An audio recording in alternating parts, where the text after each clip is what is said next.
Жень, прежде всего с победой. Откуда у тебя силы, скажи мне, признайся, вот так отпахать 2 матча, еще и с боевым ранением?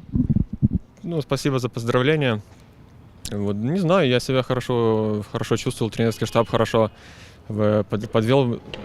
Да, было мало времени после первой игры, но, слава богу, мы себя все хорошо чувствовали, и это было, наверное, заметно по нашему движению. Так что чувствовали хорошо. И тут не знаю, как подобрать и в чем секрет, что мы себя хорошо чувствовали. Скажи, почему получился такой разный первый тайм? Потому что первые 15 минут сборная Казахстана подходила к воротам, имела опасные моменты, потом белорусы сами стали хозяевами на поле. Не знаю, в целом, наверное, начало игры Казахстан всегда с первых минут хорошо прессингует, начинает играть в давление.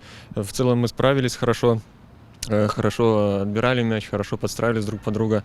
Вот, хорошо подбирали мячи, наверное, вот этот залог того, что мы переломили игру. Не переломили, а взяли под свои нити.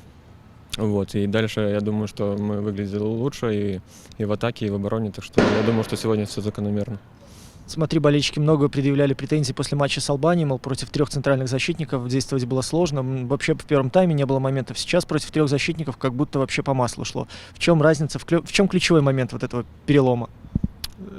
Я думаю, что, опять же, мы не собирались очень давно, где-то все равно какие-то связи были потеряны, как ни крути, это большой срок.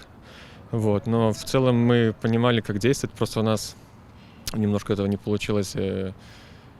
Мы легко теряли мячи, и вот из-за этого я думаю, что у нас не получилось в игре в атаке. Ну, наверное, немножко плохо цеплялись, вот, наверное, из-за этого у нас не получилась игра в атаке.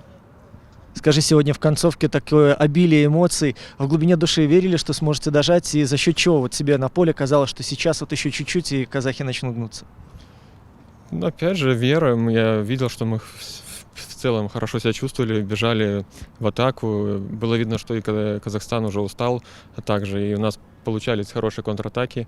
И вот. Ну, я верил, что моментик будет, и мы обязательно его решим. Вот в целом так и получилось. Жень, не избежать вопросов о сборной Грузии всего месяц до этой игры. В чем еще может прибавить сборная Беларуси для того, чтобы вот так же уверенно, как в концовке матча с Казахстаном, выглядеть? Я думаю, что да, времени мало до Грузии, но думаю, что сейчас тренерский штаб тоже проанализирует этих 2 игры. Опять же, когда соберемся, я думаю, что они нам укажут обязательно на ошибки, и я думаю, что за то время, которое у нас будет предоставлено, мы все будем хорошо работать.